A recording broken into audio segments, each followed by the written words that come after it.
Hello and welcome again to today's English podcast. In this episode, we are not going to have a grammar class. We're going to have a real conversation about grammar.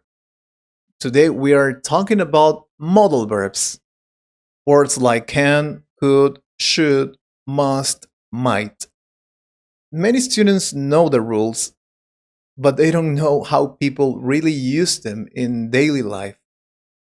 That's why I'm here with a very experienced English teacher, someone who has been teaching English for many years and listening to how real people speak every day. Thank you for being here, teacher. Thank you for inviting me. And I am very happy you said this is not a class because native speakers don't think about grammar rules when they speak. They think about meaning, intention, and feeling. Okay, let's start simple. When students hear modal verbs, they get nervous. What are modal verbs in real life?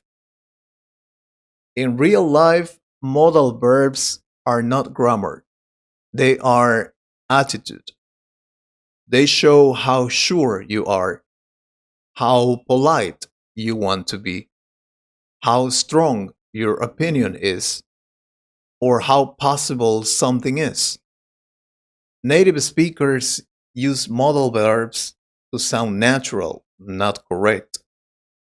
For example, when I say, I can help you, I'm not thinking about ability rules. I'm simply saying, yes, I'm available. Okay, let's talk about can and can't. These are usually the first modal verbs people learn. Yes, and they are very powerful. In real life, can is not only about ability, it's also about permission and possibility. I can stay late today. That's not about skill, that's about availability. You can sit here. That's permission. And can't is often used softly. When I say, I can't today, it usually means I don't want to, or it's not a good idea, but in a polite way. That's interesting because many learners think can't is always very strong. Exactly. In real English, tone matters more than words. What about could? People often say it sounds more polite. Yes, could is softer. It sounds more respectful and less direct. Can you help me? Is normal. Could you help me? Sounds more polite and careful. Native speakers use could a lot at work, with strangers, or when they don't want to sound aggressive. I use could all the time in my daily life. For example, we could talk later, which sometimes means not now. So sometimes modal verbs hide the real message, very often. Okay, let's move to should. Students use it a lot when giving advice. Yes, and it's important to understand that should is gentle. It's advice, not a command. You should rest more. It's not the same as you must rest. Native speakers use should to show concern, not authority. As a teacher, I say things like, you should practice a little every day, not you must practice. That feels more human. Exactly. Language reflects relationships. Yeah, I see. Many students love must. but I don't hear natives use it a lot. That's very true. Must is strong. It sounds serious, sometimes even dramatic. Native speakers often avoid it in daily conversations. Instead of, you must see this movie, we say, you really should see this movie. Must is used more in rules, signs, or when something is very important. So using must too much can sound unnatural. Yes, or too intense. It sounds like modal verbs also show personality. They do. A person who uses a lot of must sounds strict. A person who uses might or could sounds more flexible. Native speakers choose modal verbs without thinking, but the message is clear. Modal verbs show how you see the world. Wow. Do you remember learning this yourself? Yes, when I was younger, I spoke very directly. I used a lot of strong words. Over time, living and teaching, I learned that soft language creates better connections. Modal verbs help me sound more human. So, modal verbs are not just grammar, they are meaning, intention, and emotion. We talked about can, could, should, and must. Now I want to talk about the modal verbs that confuse people the most. Words like might, may, and have to. These words feel small, but they change the meaning a lot. Yes, and native speakers use these words all the time.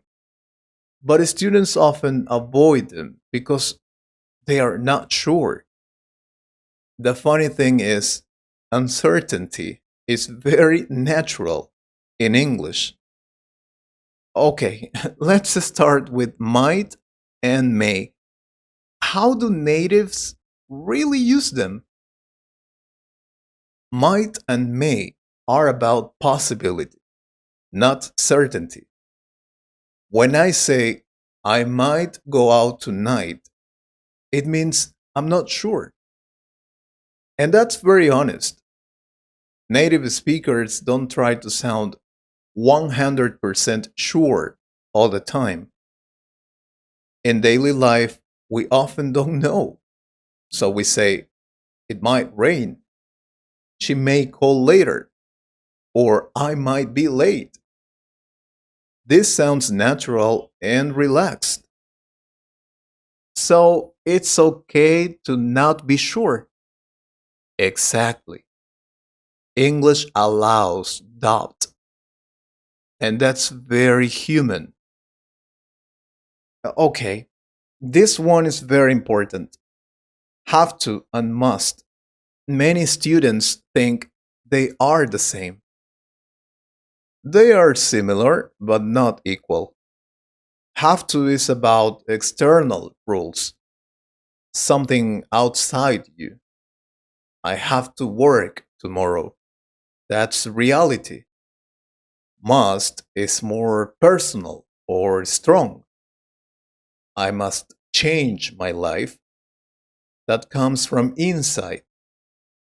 Native speakers use have to much more in daily life because it sounds normal and less dramatic. So if I say I have to wake up early, it sounds natural. Yes, but if you say I must wake up early, it sounds serious, like a life decision. Oh, I understand. Can you give us some real life examples? Of course. At work, people say we might need more time, not we need more time. That sounds softer. In relationships, people say, you should talk to her, not you must talk to her. With friends, we say, we could meet later, which often means, let's see. Modal verbs help us communicate without pressure. I see. What mistakes do you see most? Let's see. Students try to be too correct and too strong. They use must too much. They avoid might because it feels weak. But native English is flexible, soft, and full of intention. Speaking good English is not about a strong grammar, it's about choosing the right feeling. So, listening to this makes me think that modal verbs are really about life. They are. They show how we see the world. Are we strict or flexible? Certain or open? Direct or polite? Modal verbs reflect personality. When students start using modal verbs naturally, their English sounds alive. So, if someone is listening right now and feels confused about modal verbs, what would you say? I would say this: stop trying to sound perfect. Try to sound human. Use might when you are not sure. Use could when you want to be polite. Use have to for real life. And save must for moments that truly matter. English is not a test, it's a tool to connect.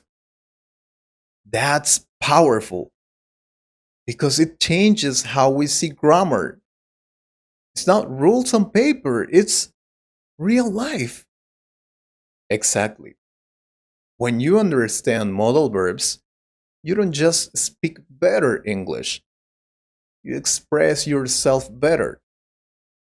And when you can express yourself, you feel more confident. And confidence changes everything. It does. So don't be afraid of modal verbs. Use them, feel them, and let your English sound real. This conversation was not about grammar, it was about meaning. Thank you for sharing your experience and your honesty. Thank you. And remember, good English is not perfect English, it's clear, human, and real. And if you have any questions about modal verbs, just write them on the comments. I will be very happy to answer all your questions.